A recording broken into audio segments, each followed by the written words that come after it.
Bienvenue à toutes et à tous. Aujourd'hui, nous sommes réunis non pas pour célébrer les femmes, encore moins ça pour nous souhaiter bonne fête des mères. Non, non, aujourd'hui c'est la journée internationale des droits des femmes.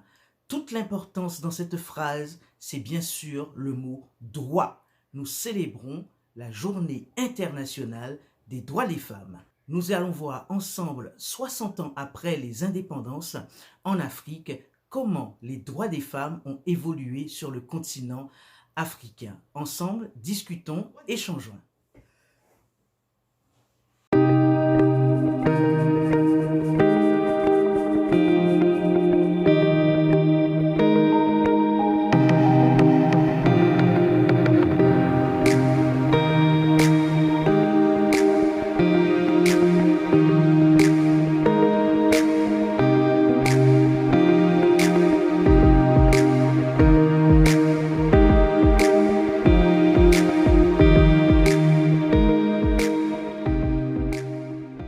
Permettez-moi de rappeler la signification de cette journée internationale des droits des femmes.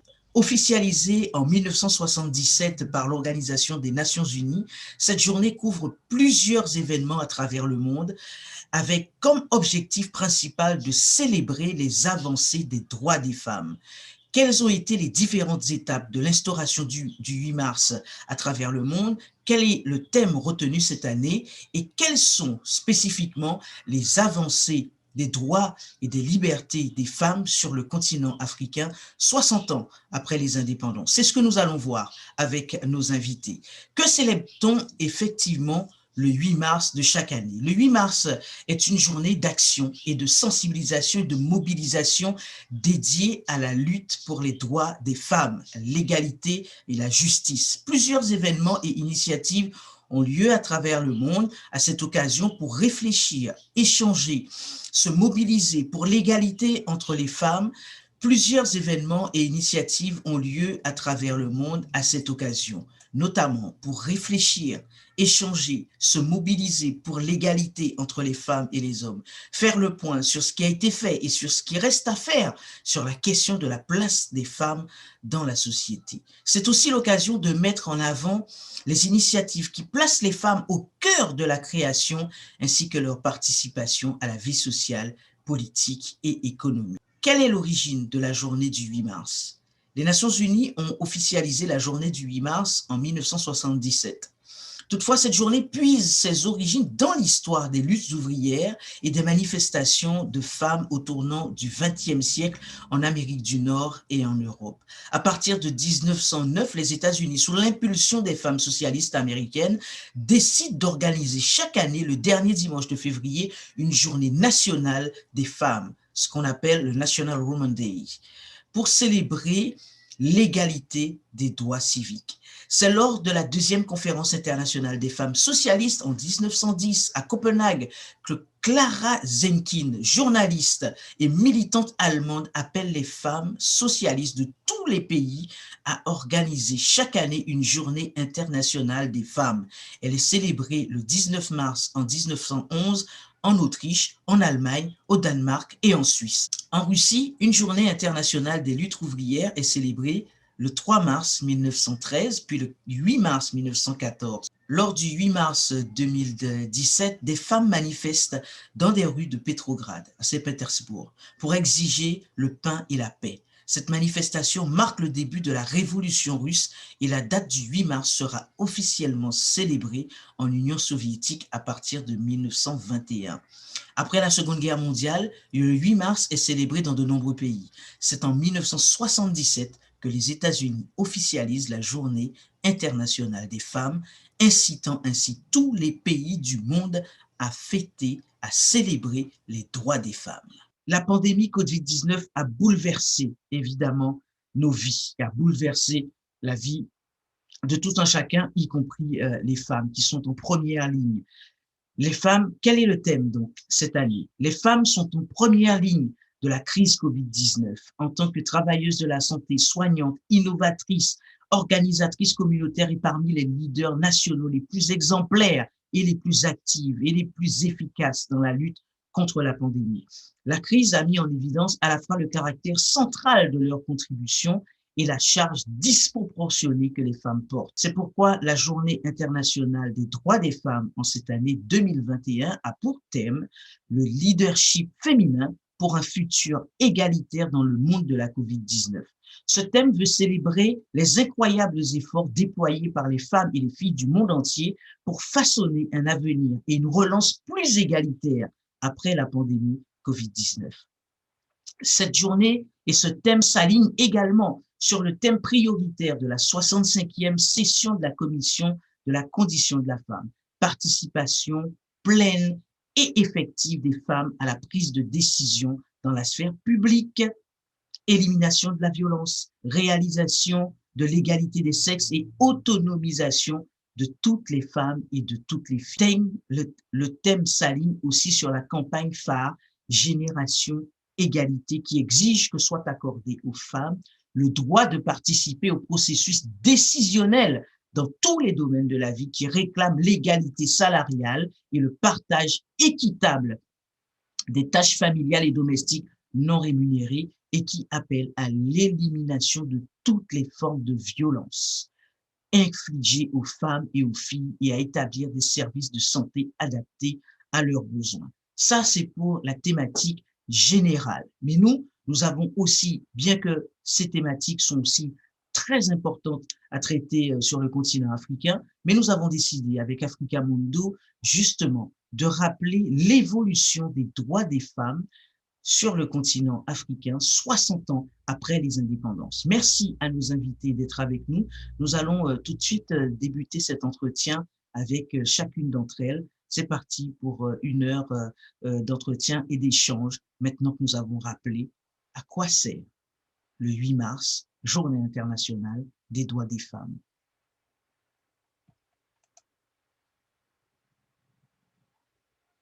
Nous avons avec nous un certain nombre de femmes qui vont s'exprimer dans différents pays. Et on va commencer avec Chami. Chami, qui est donc d'origine tanzanienne et qui est citoyenne française depuis très longtemps, mais qui est très active dans son pays en Tanzanie. Chami, merci de commencer avec nous dans le cadre de cette rencontre importante sur le droit des femmes et non pas la fête des femmes, encore moins la fête des mères, comme on peut le lire ici et là. On va voir avec vous, Chami, comment effectivement a évolué ces droits et ces libertés des femmes dans votre pays, la Tanzanie. Pour moi de vous présenter quand même Chami Twanga, originaire de la Tanzanie, mère de 4 enfants, et vous êtes la fondatrice et présidente de l'association Maua. Est-ce que je prononce bien? C'est bien ça? Oui. Voilà, Maua, et vous êtes titulaire d'un BTS de gestion. Merci d'être avec nous. Avec vous, on va faire un tour d'horizon en Tanzanie. Quelles sont les évolutions depuis effectivement les indépendances? Et puis nous irons aussi au Togo avec Ginette. Ginette qui est une femme très active également au Togo. Ginette Bailly Adekangui, qui est chargée de communication au groupe de réflexion et d'action femmes, démocratie et développement, une ONG qui travaille sur les droits des femmes au Togo. Et puis nous avons d'autres invités qui prendront la parole et nous échangerons avec elles. Merci d'être avec nous. Chami, quelles sont les évolutions? Comment les femmes évoluent? Droit, liberté, elles ont le droit de quoi en Tanzanie entre effectivement ces indépendances? Et aujourd'hui, nous sommes en 2020. Vous avez la parole, Chami. Merci d'être avec nous. Merci, Mélina. Bonjour tout le monde. Bonjour à toutes les femmes. Tout d'abord, pour la Tanzanie, dans les années 1950, donc c'était avant l'indépendance du pays, il y avait une dame, une femme qui était une femme combattante. Elle s'appelait Titi, Bibi Titi. Elle, c'était vraiment une femme qui voulait changer un petit peu le regard de femmes africaines, des femmes tanzaniennes. Donc, Bibi Titi, c'était aussi une femme politique dans les années 50.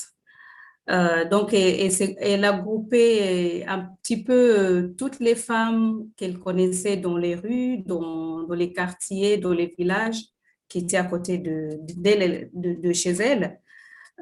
Donc, de parler d'abord, comme on dit, hein, le droit de la femme et tout ça. Et donc, elle a commencé dans les années 50.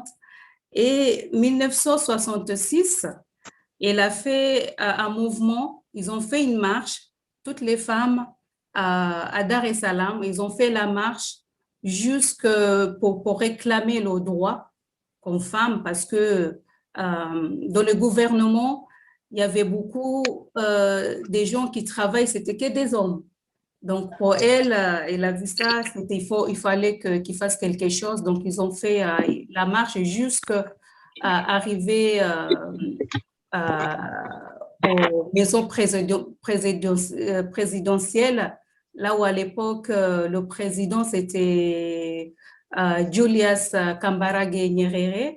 Et à partir de ce jour-là, Julius Kambarage Nyerere aussi a pris compte la marche des femmes qui réclament le droit donc, de travailler comme les hommes partout là où les hommes travaillent. Et le président, il a pris cette initiale comme une bonne initiale et il a appelé toutes les femmes. Il a parlé avec eux et pour la première fois, donc le président a pu parler avec ce groupe de femmes pour écouter ce qu'ils avaient à dire. C'était quelle année, ça, en fait? Ça, c'était 1966. OK. Donc, Bibi Titi, donc la dame qui a fait cette manifestation avec les autres femmes, aussi, c'était une politicienne, je rappelle encore. Donc, elle travaillait aussi, elle n'était pas travaillée, mais elle était à côté aussi du président à l'époque, donc Julius Kambarage Nyerere. Et donc, elle a fait sa voix pour réunir toutes les femmes. Et le président, il a pris ça et ils ont mis ça en marche. Et ils ont compris exactement qu'est-ce que les femmes veulent à cette époque-là. Donc, ça, c'était les années 60. Après, dans les années 1980, on a eu aussi une autre femme qui s'appelait Lucy Lamek. C'était aussi une femme très courageuse, très courageuse, et elle était politicienne aussi. Et elle aussi, elle a, avec tout l'aide des autres femmes, avec Bibi Titi et tout ça, elle a obtenu 1980 en 1982 d'être première femme présidentielle de l'Assemblée nationale en Tanzanie. Donc ça, c'était 1980 jusqu'à 1982. Donc ça, c'était Lucy Lamek, les années. Donc 1960, on a eu Bibi Titi et les années 80, on a eu Lucy Lamek. Et le jour d'aujourd'hui, on a vice-présidente qui est une femme, Madame Samia Suluhu. Et ça, c'est depuis 2015 jusqu'à aujourd'hui. Donc, elle travaille vraiment bien, elle est à l'écoute et dont on voit beaucoup de femmes s'engagent aujourd'hui. Ils se sentent à l'aise parce qu'ils ont déjà beaucoup d'exemples à partir de les années 60 et les années 80. Donc, jusqu'à aujourd'hui, même, on a voté pour elle. Donc, la vice-présidente, elle est vraiment en top et travaille bien. Et la dernière, il y a une cadette qui s'appelle Jokate. Elle a 33 ans seulement. 33 ans. Et elle est commissaire de district à Kisarawe, vers Dar es Salaam. Donc, là, toutes les jeunes, les femmes jeunes, même les moins jeunes, ils suivent vraiment son exemple parce que c'est une femme d'aujourd'hui, si tu veux. C'est une femme d'aujourd'hui, donc elle inspire beaucoup de jeunes au lieu de faire des choses avant, si tu veux, qui disait que voilà, la femme n'a pas la place dans le gouvernement, où la femme ne peuvent pas gouverner, c'est sorti un petit peu. Donc, beaucoup de filles, surtout les jeunes filles à partir de 10 ans même, parce que je suis beaucoup ce qu'elle fait, cette joquette, et ça me plaît beaucoup, et ça ouvre vraiment une belle voie, une jolie voie pour la femme de futur tanzanienne et en Afrique aussi. On a donné donc ton regard, hein, Oui. effectivement, sur la Tanzanie. Il y a des pratiques anciennes qui existent, qui permettent à deux femmes de se marier en Tanzanie. On parlera de cela, on dira comment ça évolue, est-ce que les traditions changent. On va parler de tout ça aussi, Chami, si tu veux bien. Et puis, on va rappeler tout de même que les femmes d'Afrique défendent leurs droits, en Afrique comme ailleurs d'ailleurs dans le monde, mais les femmes africaines luttent pour une participation équitable au pouvoir politique et pour un meilleur accès aux opportunités économiques. Au cours des récentes décennies, des dernières décennies, à force de se mobiliser, elles ont réalisé des avancées majeures, alors que l'Afrique se débarrasse de pouvoirs autocratique, combat la marginalisation sociale et la mauvaise gestion économique, les Africaines revendiquent leur droit à une plus grande participation au devenir du continent. Ginette, je vais vous demander de vous préparer pour cette intervention s'agissant de l'évolution des droits des femmes au Togo. Le Togo, ces dernières décennies, a vu aussi effectivement la montée des femmes dans des postes dans des fonctions très importantes. Vous avez aujourd'hui un premier ministre qui est une première ministre, vous avez un président d'Assemblée nationale qui est une présidente de l'Assemblée nationale.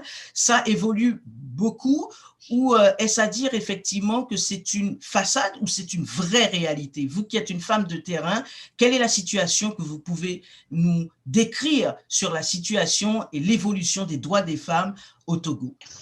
Merci d'être avec nous. Merci. Bonsoir à toutes. C'est tout un plaisir pour moi de vous avoir cet après-midi avec moi pour pouvoir partager l'expérience du Togo en matière d'évolution.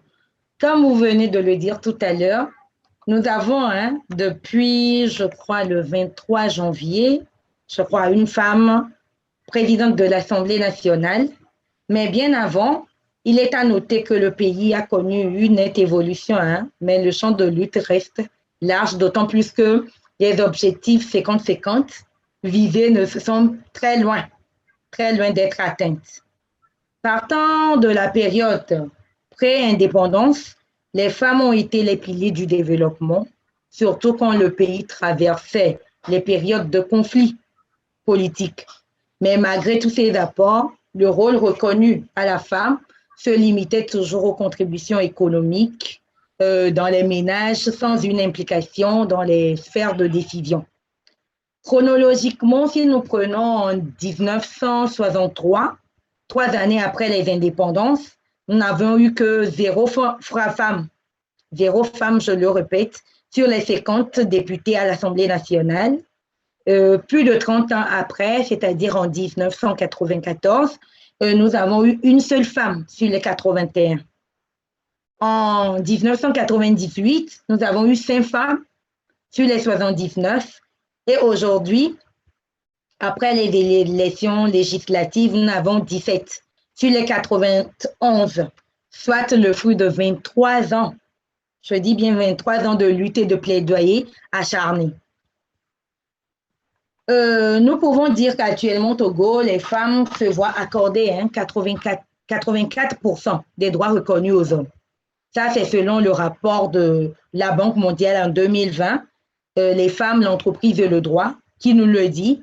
Et cette performance au Togo vient confirmer les efforts que font le gouvernement et les organisations de la société civile dans l'amélioration constante et soutenue du cadre réglementaire et surtout la promotion du leadership féminin dans les activités, que ce soit économique, politique, avec une participation effective et influente des femmes dans les instances de prise de décision. aussi longtemps restés sur le terrain de prédilection des hommes, pour une fois, sont revenus aux femmes les postes de présidente, comme vous venez de le dire, de l'Assemblée nationale depuis le 23 janvier 2019, de Premier ministre, de secrétaire général de la présidence et du ministre de la Défense depuis le 28 septembre 2020. Ces postes sont revenus aux femmes. On note également un accroissement du nombre de femmes dans l'actuel gouvernement. Elles représentent actuellement le tiers des 34 ministres qui sont nommés. Et à l'Assemblée nationale, comme je viens de le dire, il y a 17 sur les 91. Mais là, de ce côté, nous remarquons une petite régression par rapport à la précédente où elles étaient 19. Donc, nous avons remarqué aussi avec l'essor de la décentralisation qui est arrivée que la présence des femmes, on remarque la présence effective des femmes aussi au niveau des communes en tant que conseillères municipaux. Donc, nous avons 187, si je ne me trompe, 187 sur 1527 conseillers municipaux. Nous avons 12 femmes qui sont élues maires et nous avons 21 maires adjointes. Ces statistiques ne sont pas satisfaisantes, surtout pour nous, les organisations de promotion des droits de la femme, mais nous disons que c'est encourageant. Surtout que ces efforts doivent être redoublés pour que nous ayons une participation équitable au sein des institutions étatiques et au niveau politique. Surtout, la remarque est faite dans le positionnement des femmes sur les listes électorales, où elles se retrouvent des fois à la 13e place ou à la 7e place. Nous aimerions, notre rêve, c'est d'avoir des listes zébrées, comme au Rwanda, pour qu'il y ait plus d'ascension, voilà, de ces femmes à ces postes de décision. Sur le plan économique, les femmes ont plus accès au crédit pour leur activité génératrice de revenus, mais l'accès à la terre demeure problématique parce que les stéréotypes derrière ce dernier restent un fléau d'envergure et l'accès à la terre reste une discrimination parmi tant d'autres. En matière d'entrepreneuriat, le nombre d'entreprises a augmenté au cours de ces dernières années avec une augmentation de la proportion des femmes entrepreneurs grâce à l'incitation du gouvernement à l'esprit entrepreneurial et aux aides spécifiques accordées aux femmes et aux jeunes pour créer leur entreprise. Cette vitalité constatée s'appuie également sur les réformes et les mesures mises en œuvre depuis quelques années. Et depuis 2018, nous avons des accès plus faciles aux femmes, au crédit, au microcrédit. La progression de la proportion des femmes entrepreneurs se justifie également par la force des différentes politiques mises en œuvre, notamment le MIFA, le FNFI, qui permet quand même aux femmes d'avoir accès plus facilement au microcrédit pour leurs micro-projets. À cela s'ajoute également l'octroi de 25% des marchés publics aux femmes et aux jeunes entrepreneurs togolais. Ça, c'est une innovation du gouvernement togolais à leur endroit. Les réglementations de liberté de circulation, d'accès à l'emploi et rémunération au travail et des prestations de retraite sont les mêmes pour les femmes que pour les hommes. Ça, nous le reconnaissons maintenant, c'est la même chose que ce soit pour les hommes ou pour les femmes. En matière de propriété de succession, les femmes détiennent quand même 80% des droits dont disposent les hommes. Mais nous notions également des inégalités, de fortes inégalités en milieu rural, où sont remarquées, où les femmes, il y a quasi pas de femmes traditionnelles et où l'éducation de la jeune fille, au même titre que le garçon, demeure problématique malgré la gratuité des frais scolaires, surtout dans le cursus primaire. Les femmes du milieu rural également, un accès limité aux soins de santé, aux services de base, à l'éducation, au crédit d'investissement, tandis que celles du milieu urbain ont un accès facile quand même à l'école, aux services de santé, au planning familial. En vue de regarder cette dynamique, d'autres réformes quand même sont attendues, sont attendues. Nous allons continuer les plaidoyers pour que dans les prochains jours, mois, années, s'agissant des dispositions légales, surtout sur la violence domestique, la discrimination fondée sur le genre de la part des créanciers, surtout en matière d'accès au crédit, ainsi que la reconnaissance de la contribution non monétaire des femmes au moment du divorce. Donc, ce sont des plaidoyers que nous nous sommes mis dans cette dynamique pour que ces années à venir, nous puissions quand même amener l'État à des dispositions légales. Et pour conclure, nous dirions que la pleine équitable jouissance des droits humains par les femmes reste un chemin épineux à parcourir. Mais en vue des avancées, aussi minimes qu'elles soient, nous sommes convaincus que nous ne devions pas baisser les bras. Merci beaucoup.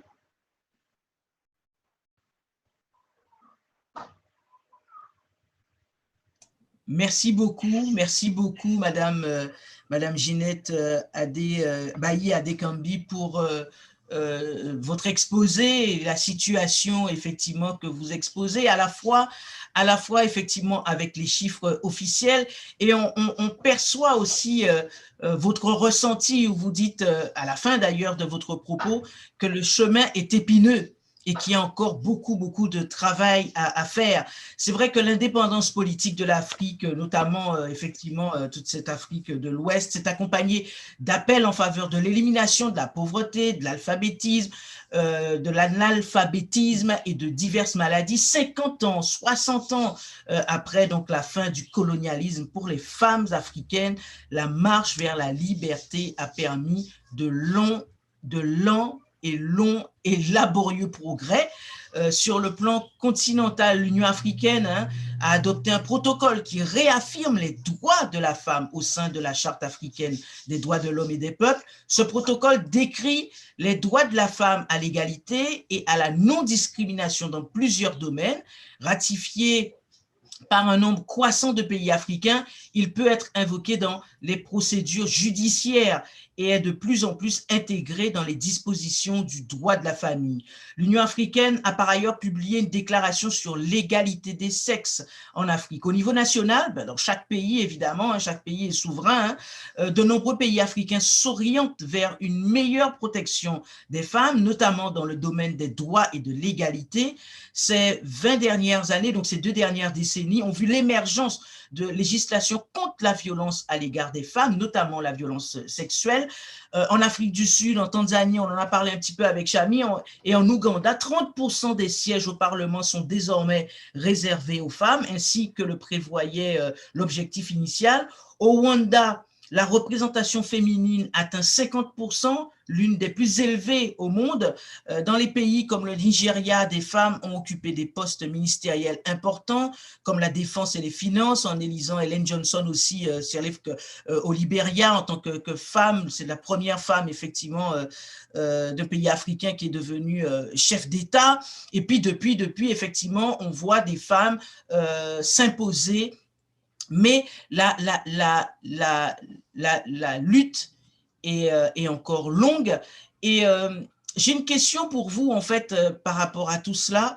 Est-ce que les traditions n'entravent pas aussi cette longue libération tant souhaitée par les femmes, les traditions, les coutumes également? Est-ce que ça n'entrave pas aussi la liberté de certaines femmes? Vous avez la parole, le débat donc est ouvert, mesdames. Celles qui veulent prendre la parole sont priées de connecter leur caméra. Et moi, je pense que ça joue beaucoup là-dedans. Tout ce qui est tradition et les coutumes, tout ça, ça fait beaucoup ralentir la femme africaine, si tu veux, parce qu'on voit toujours, il y a beaucoup de capacités sur les femmes. Autant qu'ils sont petits, on les voit ils ont la capacité, la volonté de faire beaucoup de choses, mais les traditions et les coutumes, parfois, ça les a ralentis à avancer, par exemple, côté éducation, une fille, il y a des tribus, une fille dès l'âge de 12 ans, l'école c'est fini, ils doivent rester à la maison, aider, ça c'est un petit peu presque partout en Afrique. Et en Tanzanie aussi, c'était pareil. Et le jour d'aujourd'hui, ça, par rapport à mon expérience, ça a un petit peu changé. Ça a un petit peu changé et j'espère que ça va beaucoup changer. Les gens ils vont beaucoup investir dans son côté-là, de donner plus une chance pour une fille toute petite, parce que c'est là où, quand ils sont petits, on voit exactement qu'est-ce qu'ils ont envie de faire, qu'est-ce qu'ils veulent devenir.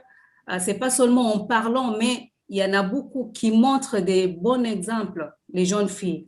Donc, les traditions, maintenant, c'est souvent dans les villages. Donc, on va dire, chez nous, en Tanzanie, souvent, dans chaque village, donc, ils essayent de faire, pas porte à porte, mais au moins 2 fois par mois. Des campagnes de communication. Voilà, une réunion. Pour que ça change. Oui.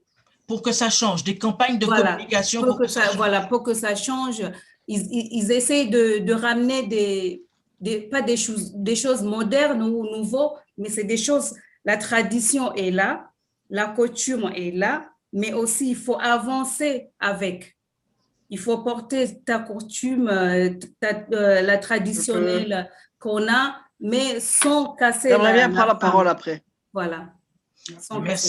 Merci beaucoup, Chami. Oui, Fatou Sow, bienvenue.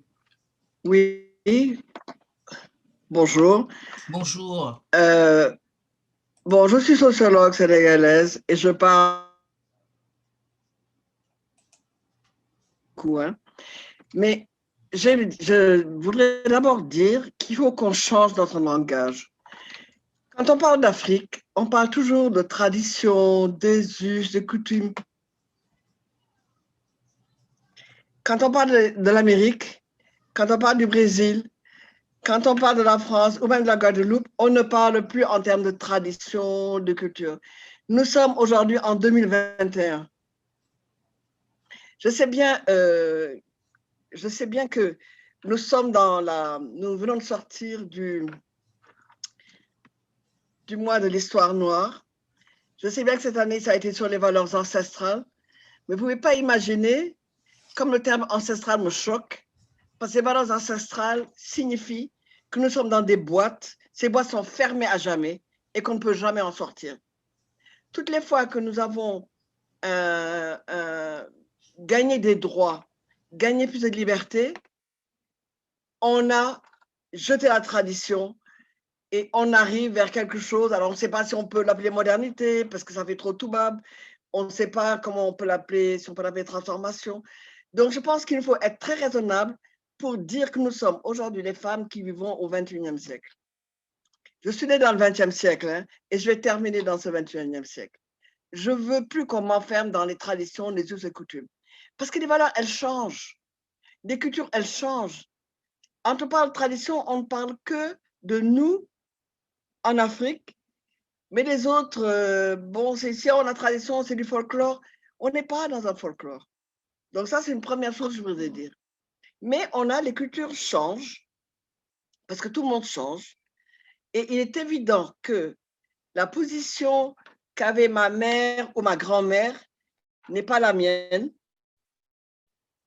et n'est pas celle de ma fille et ne sera sans doute pas celle de ma petite fille qui vient d'avoir 15 mois. Parce qu'elle vit avec son temps. Et dans le temps, on a les influences qui sont à l'interne, donc endogènes comme on les appelle. On a des influences exogènes et nous nous battons pour que dans ce milieu, on arrive à forger des attitudes, des comportements qui répondent aux situations dans lesquelles nous sommes aujourd'hui, pas hier, aujourd'hui. Et nous sommes nous projeter vers demain.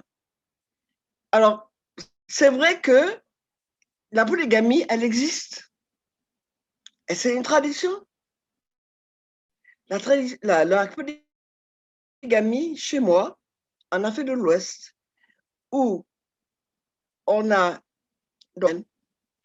la culture africaine musulmane, parce que l'islam nous permet jusqu'à 4, mais même chez les chrétiens, on a une polygamie. Quelqu'un va se marier à l'église, et après, il peut avoir une deuxième, une troisième femme, tradition du passé. C'est une norme comme une autre. Madame Sow, est-ce que vous pouvez juste reprendre ce que vous avez dit, votre dernière partie, parce qu'on a eu une coupure, on ne vous a pas entendu. Vous savez, en ce moment, au Sénégal, je sais pas, si vous avez suivi les actualités, il y a des émeutes au Sénégal. Non, nous suivons. Et l'État avait pression. Alors, la connexion Internet n'est pas très bonne. On a fermé 2 radios. Ma bande passante est très, très faible. C'est pour ça que j'ai l'impression de crier un peu pour qu'on puisse m'entendre. Mais je donnais l'exemple de la polygamie. La polygamie, ce n'est pas une tradition du passé. C'est une norme matrimoniale qui est reconnue dans le Code de la famille du Sénégal, qui est un code qui date de 1972. Est-ce qu'on va dire que quand quelqu'un est polygame, c'est les us et les coutumes? Non, ce sont les normes locales. On se bat pour leur maintien, on se bat pour les abolir, comme beaucoup d'autres.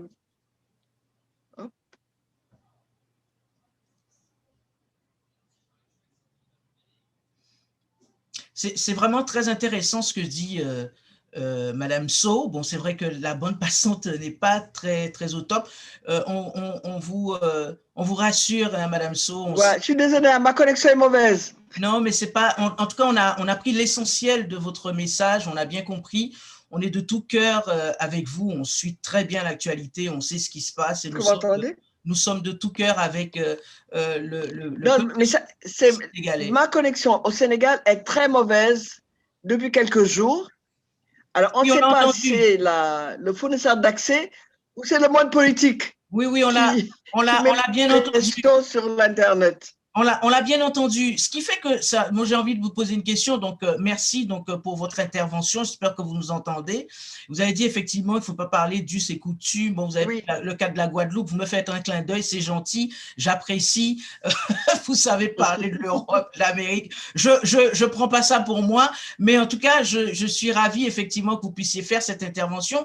Par contre, oui effectivement il faut nous donner les bons termes. Matrimonial. Voilà, matrimonial. Voilà chez vous qui s'applique effectivement au Sénégal, il faut pouvoir nous donner justement les bons termes. Vous avez pris cet exemple, vous dites qu'effectivement ce que votre mère a vécu, vous ne l'avez pas vécu, enfin bref, les choses évoluent. Quels sont les termes appropriés? Comment cette évolution justement des libertés et des droits de la femme évolue-t-elle dans ce contexte effectivement du XXIe siècle? Nous sommes là pour apprendre et échanger. Au contraire, c'est très intéressant. Alors, est-ce que je peux vous... J'ai donné l'exemple, la loi sur la parité. Oui. La loi sur la parité. Dans un pays comme le Sénégal, la loi sur la parité a été votée en 2010. Et appliquée pour la première fois en 2014 à des élections législatives. On est passé de 22% des femmes au Parlement en 2014. Le lendemain des élections, on est passé à 44%. On n'a ça ni en France, ni aux États-Unis, ni en Belgique, ni... il faut être en Suède. Il faut être dans des pays scandinaves pour atteindre ce taux. Et ce taux, on l'a au Rwanda, qui est le pays du monde où la parité est la plus importante. Il y a plus... C'est ce que je rappelais, effectivement. Dans le Parlement rwandais. Tout à fait. Dans le Parlement rwandais. Alors, à ce niveau-là, où est la coutume? Où est la...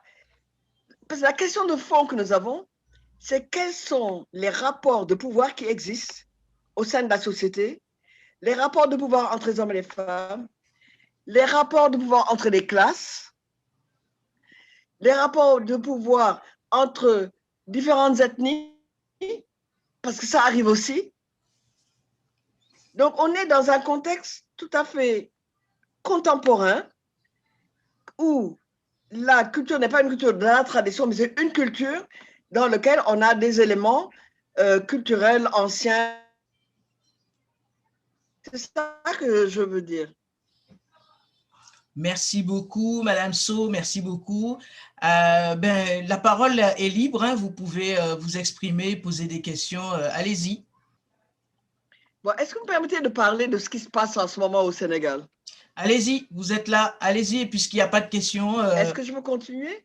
Alors, attendez, juste avant, actuellement, au Sénégal, il y a… on a un pays en émeute.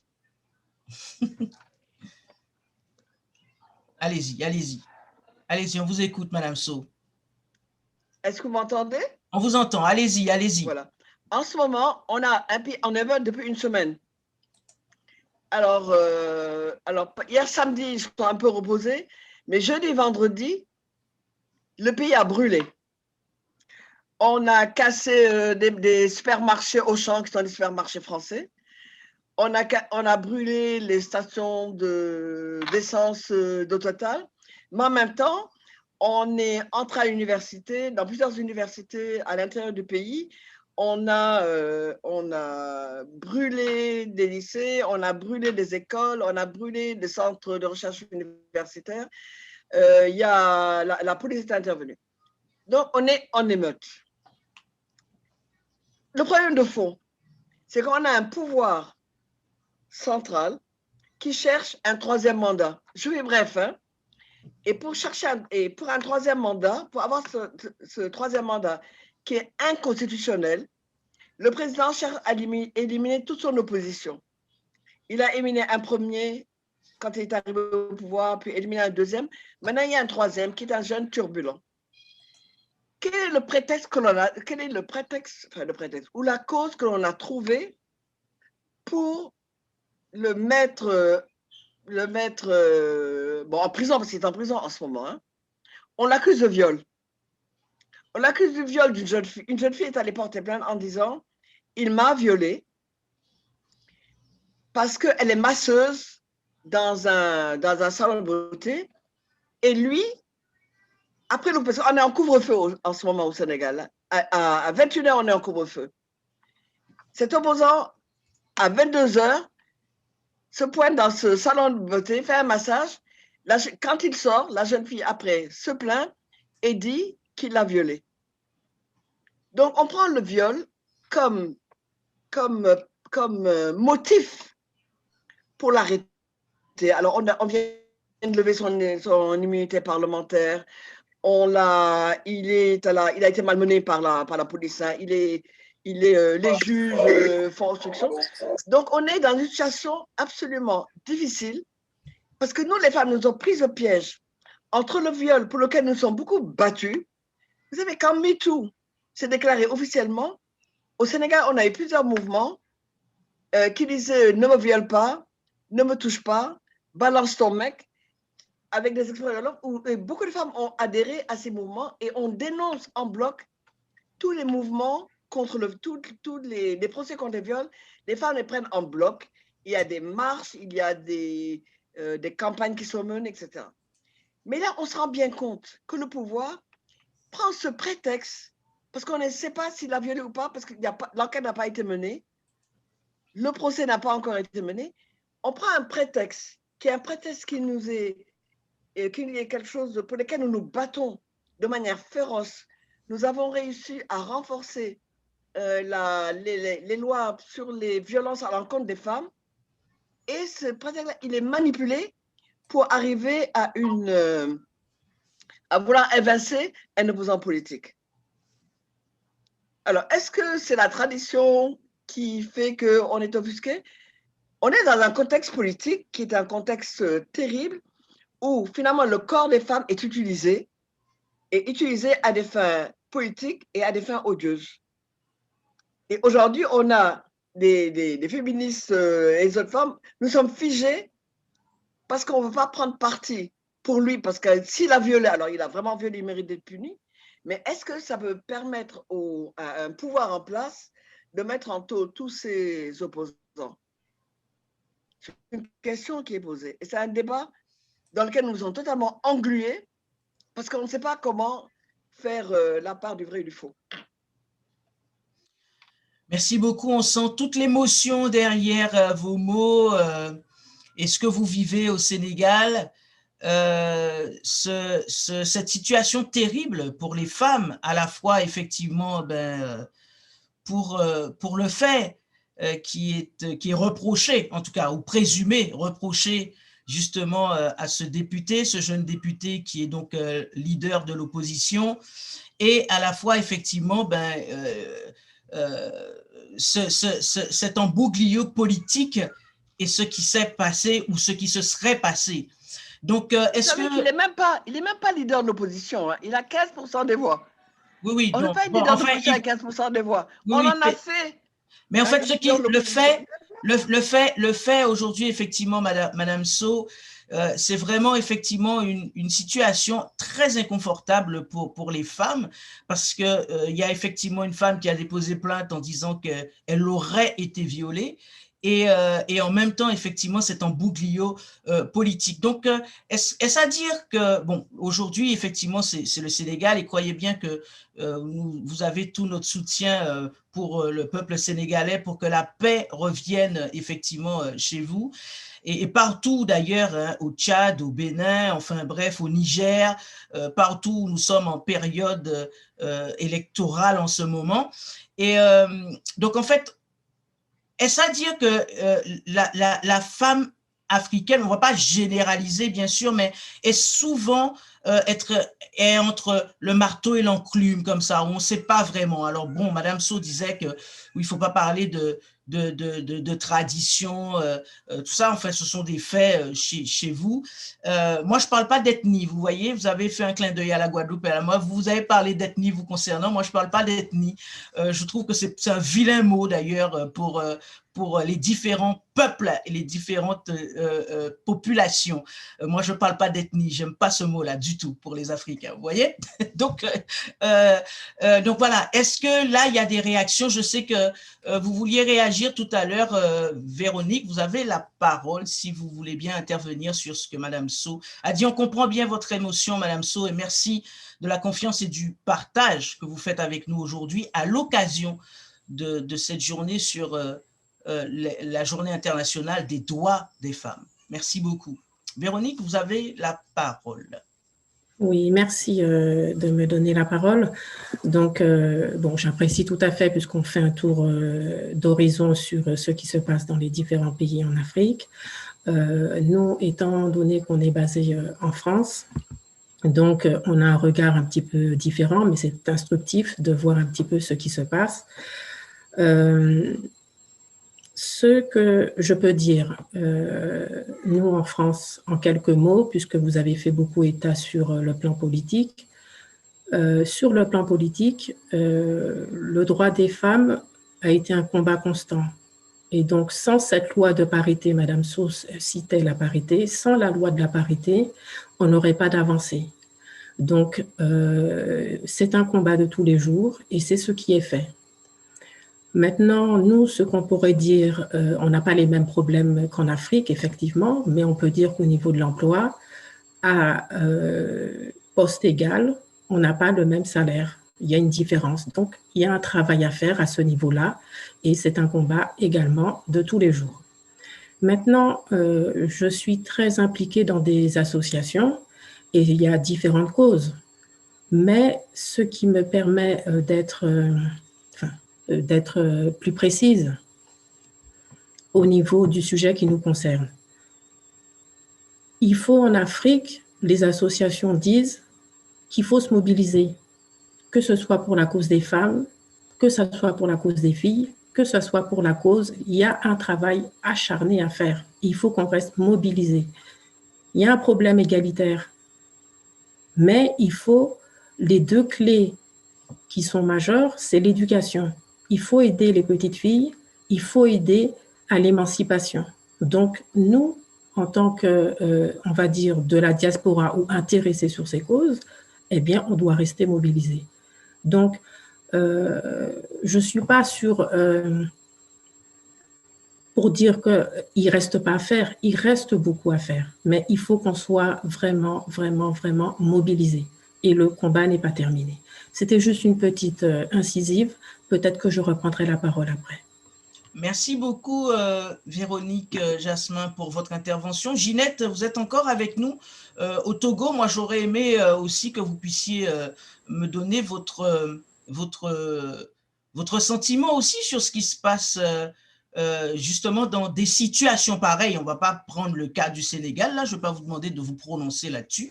Ce que je dis, c'est qu'effectivement, toutes ces questions, on est souvent partagées entre les femmes qui seraient victimes, et on sait que nombre de femmes sont victimes de plein de choses, hein, et en même temps, effectivement, cette place réclamée et somme toute due pour les femmes dans des postes à haute responsabilité, que ce soit dans le domaine politique, que ce soit dans le domaine économique, enfin bref, quel est votre regard là-dessus? Merci, je dirais que c'est la même chose au Togo que partout ailleurs. Nous avons la chance à notre niveau, au groupe de réflexion et d'action Femmes, Démocratie et Développement, GF2D, d'avoir des centres d'écoute sur toute l'étendue du territoire, des centres d'écoute et d'assistance juridique qui nous permettent quand même de recueillir des cas de plainte et de violence et de les accompagner jusqu'à la fin. Comme vous venez de le dire tout à l'heure, on dit qu'on ne veut pas parler de la tradition, mais moi, je pense que la tradition revient toujours parce que ça empiète, surtout même dans le dépôt de plainte.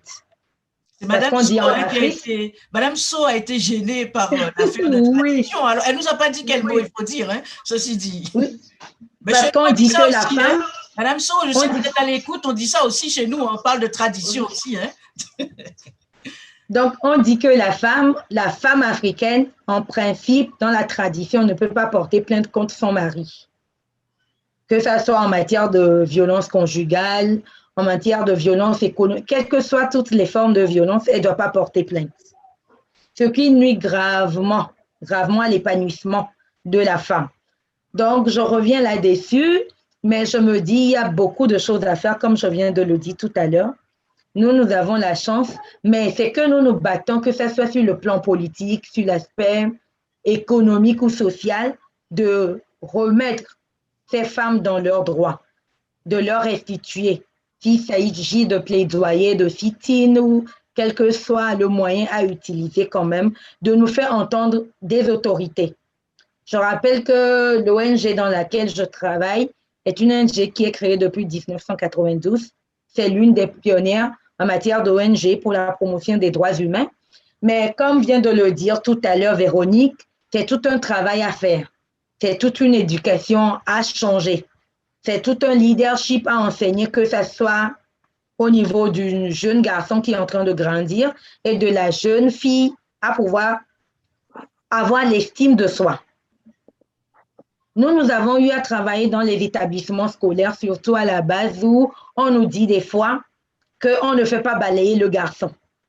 La tradition revient toujours. On dit que dans la tradition, dans le milieu là, les garçons ne doivent pas balayer. Donc, dans les établissements scolaires, on est obligé de confier ces tâches-là qu'aux filles. Nous trouvons que c'est discriminatoire. Donc, c'est toute une sensibilisation que nous faisons à ces niveaux, surtout à la base, au niveau des chefs traditionnels, au niveau de la communauté, pour leur dire que la fille est égale au garçon. Est-ce que ce discours est bien perçu, ou est-ce que effectivement, bon, je lis, j'entends aussi effectivement justement des gens dire mais vous voulez tout modifier, vous copiez l'occidental. Est-ce que, et c'est pour ça que c'est très intéressant ce que disait Madame Fatou Sow aujourd'hui. Bon, elle ne veut pas tellement entendre parler de tradition, tout ça. Elle parle d'évolution, effectivement. Mais c'est quand même des réalités, quoi. Et c'est partout en Afrique. Oui, c'est partout. C'est partout. C'est mal perçu dans certaines communautés. Par contre, dans d'autres, ce sont les chefs traditionnels même qui nous font appel, des autorités locales qui nous font appel de venir sensibiliser. Et je crois que nous sommes partis avec des programmes, que ce soit avec les parents, les éducateurs scolaires, que ce soit avec les chefs traditionnels et avec les, les apprenants eux-mêmes, pour pouvoir les sensibiliser toute la communauté en vue qu'ils deviennent des éducateurs à leur père, qui puissent quand même sensibiliser leur père sur le leadership, sur l'autonomisation, que ce soit de la fille ou du jeune garçon. Et nous sommes en train d'impliquer également les hommes dans notre sensibilisation. Ça, c'est le he for she, hein? C'est-à-dire lui pour elle, pour qu'ils nous accompagnent quand même dans cette sensibilisation, à sensibiliser leur père, pour qu'ils accompagnent ces filles-là pour leur plein épanouissement et leur autonomisation.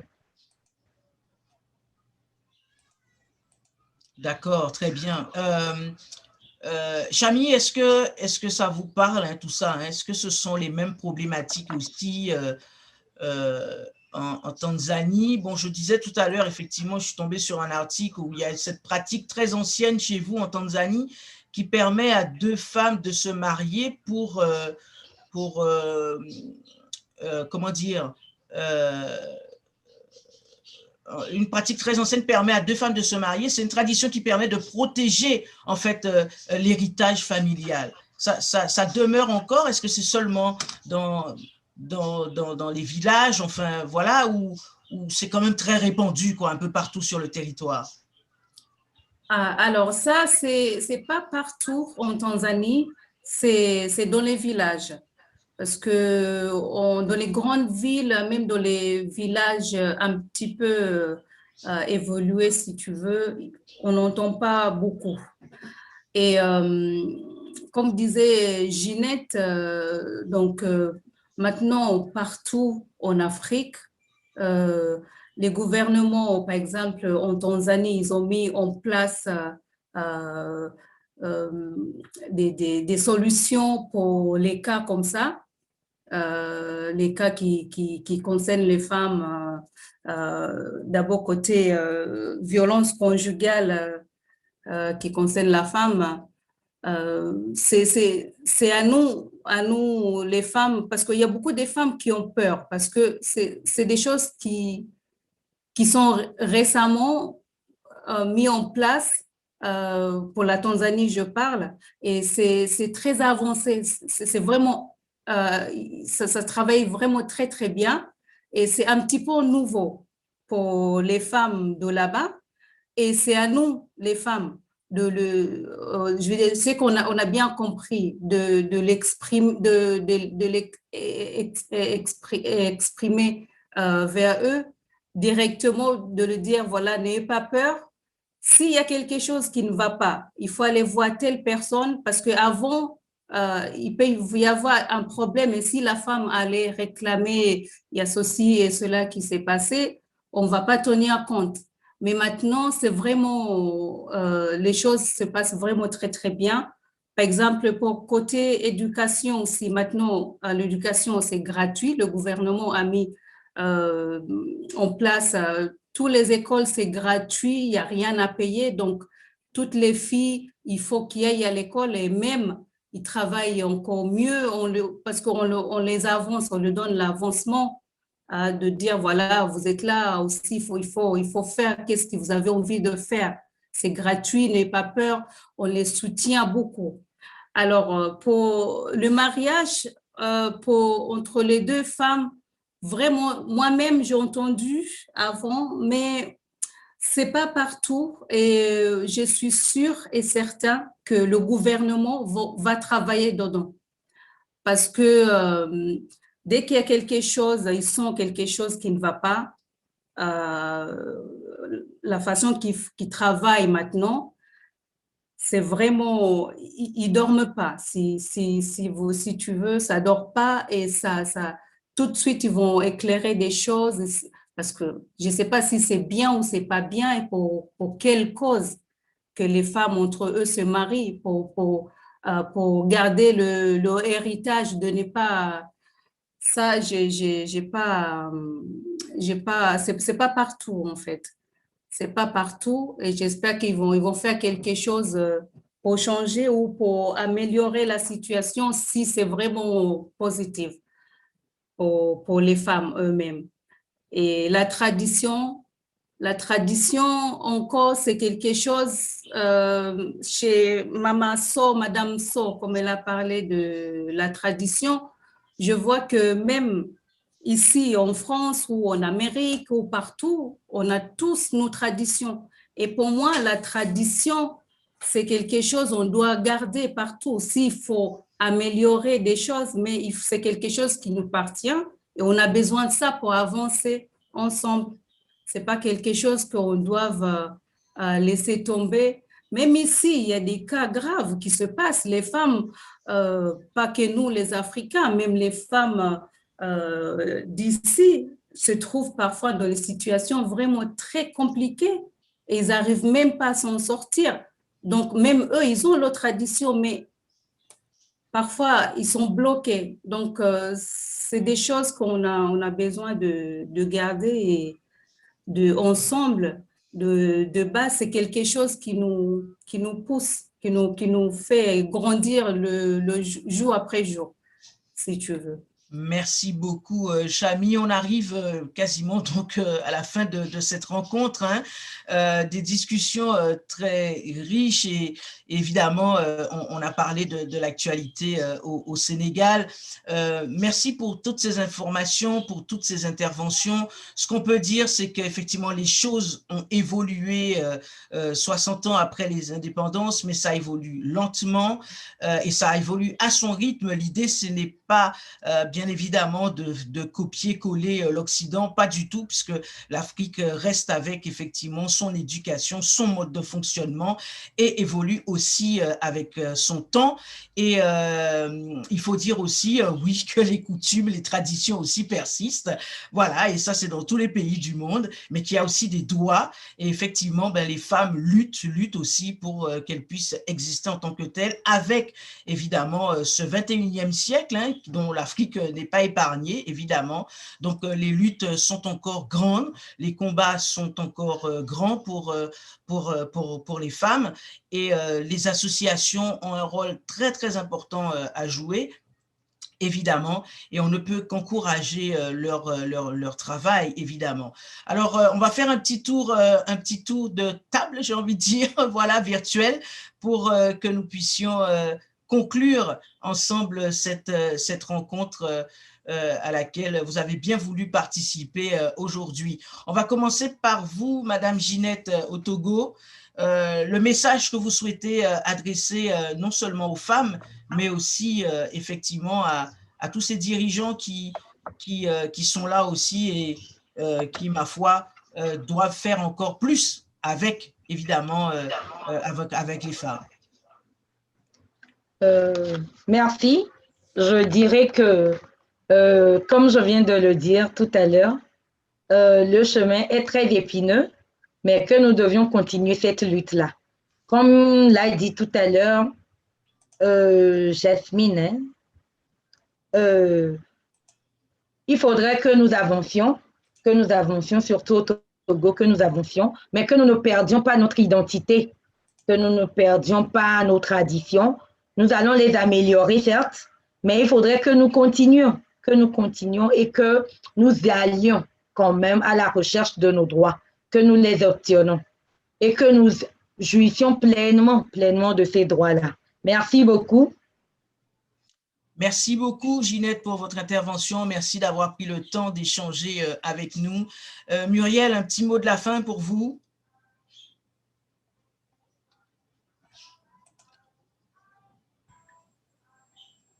J'ai apprécié le contenu de chacun de vos témoignages et ça a été pour moi très instructif.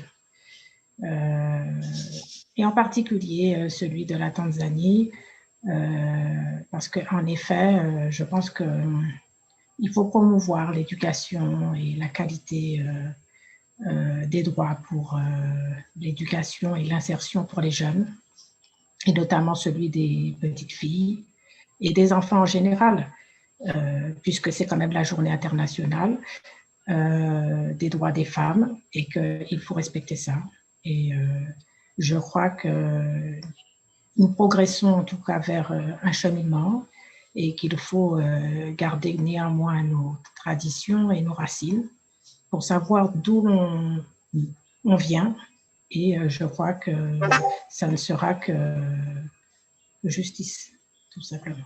Merci beaucoup, Muriel. Catherine Cabrera, vous avez bien voulu assister. Ben, vous allez nous dire un petit mot aussi. Vous avez entendu?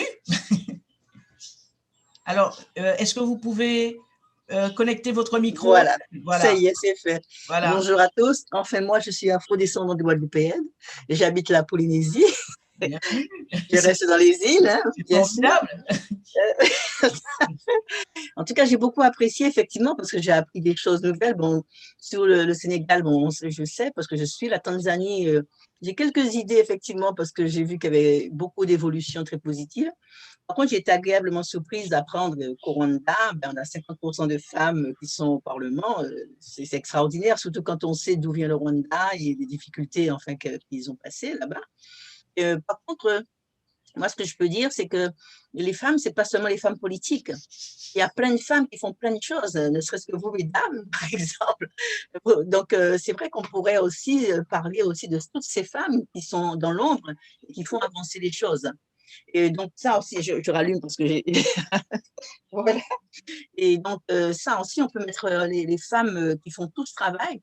Parce que sans les femmes, les hommes, ils ne nous feraient pas progresser. On ne peut pas compter sur eux. Parce que moi, j'ai noté un truc, par exemple, c'est qu'en Tanzanie, c'est Tanzanie, je crois, hein, si je ne me trompe pas, où il y a 91 hommes et 17 femmes, 19 femmes qui sont au Parlement, c'est ça? Mais je me suis rendu compte quand même qu'avant, il y avait 50 hommes. Et il y avait une femme, et puis chaque fois qu'on on rajoute des femmes, on rajoute des hommes, quoi. Enfin, ou bien je me trompe. Donc ça fait bientôt que les hommes, ils gardent leur pouvoir, ils donnent un peu de place aux femmes, mais ils ne donnent pas finalement, parce qu'eux, ils sont 91, alors ils sont passés de 46 à 50 et 91. Les femmes sont passées de 2 à 16, puis bon, 19, maintenant elles sont redescendues, mais ils gardent encore leur pouvoir. Donc on a quand même un travail encore à faire. Et moi, je voulais signaler juste un bouquin sur les femmes, c'est parcours de femmes qu'on retrouve, c'est toutes les femmes africaines, en fait. Et c'est vraiment un bouquin très intéressant. Il y a des femmes extraordinaires qui sont décrites dans ce livre et qui sont dans des conditions qui ne sont pas toutes ministres. Donc, je veux dire que finalement, il y a bien plus. Les femmes, c'est vraiment elles qui vont permettre à la société d'évoluer. Voilà ce que je voulais dire. Merci beaucoup pour cette intervention, pour cette possibilité de m'exprimer. Voilà, merci beaucoup, Catherine Cabrera, pour votre intervention. Chami, qu'est-ce que tu souhaites dire à la fois à toutes ces jeunes femmes tanzaniennes, ces femmes tanzaniennes, et puis toutes ces jeunes aussi que tu aides depuis la France? Qu'est-ce que tu souhaites leur dire?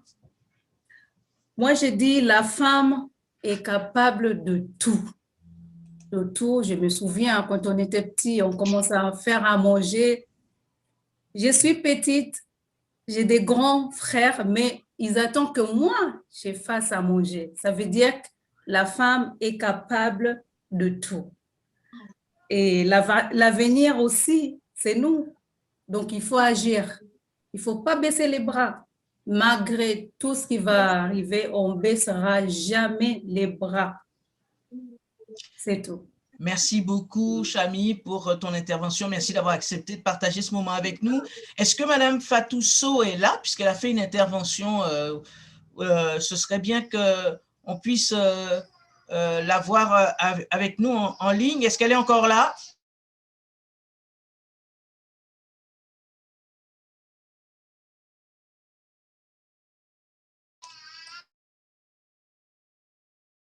Les 60 dernières années, si on prend l'indépendance comme une date repère, nous avons acquis beaucoup de droits.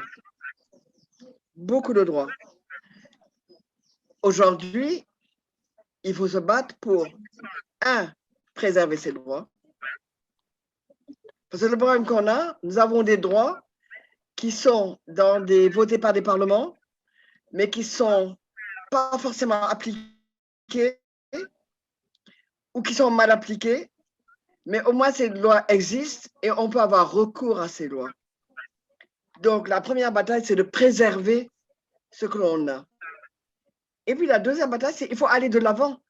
Parce que le monde se transforme, la vie se transforme, les ambitions se prolongent, s'étendent, et de nouveaux droits émergent.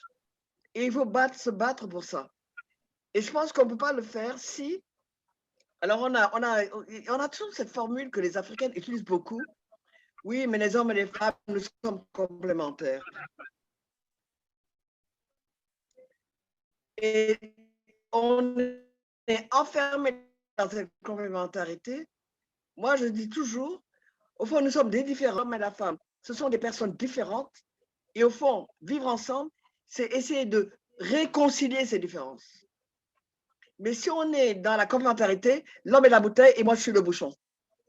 Je dis souvent ça à mes étudiants, ça les fait rire, mais après, ça me permet de leur dire, mais nous avons besoin d'aller vers l'égalité.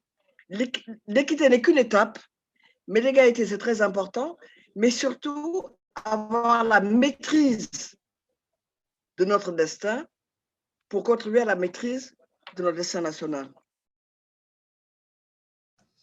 Merci beaucoup, merci mesdames pour votre intervention. Donc oui, les femmes, depuis les indépendances, ont acquis beaucoup de droits, même si le chemin, effectivement, reste encore très long à parcourir. Merci pour cette intervention. On avance petit à petit, mais on avance à notre rythme et on avance selon, effectivement, tout notre bagage historique également, et avec les conditions qui sont les nôtres, évidemment. Merci beaucoup à toutes et à tous. Et encore une fois, nous célébrons aujourd'hui la journée internationale des droits des femmes. Merci, et puis continuons à être ensemble et à tisser nos liens pour avancer et progresser. À bientôt. Merci.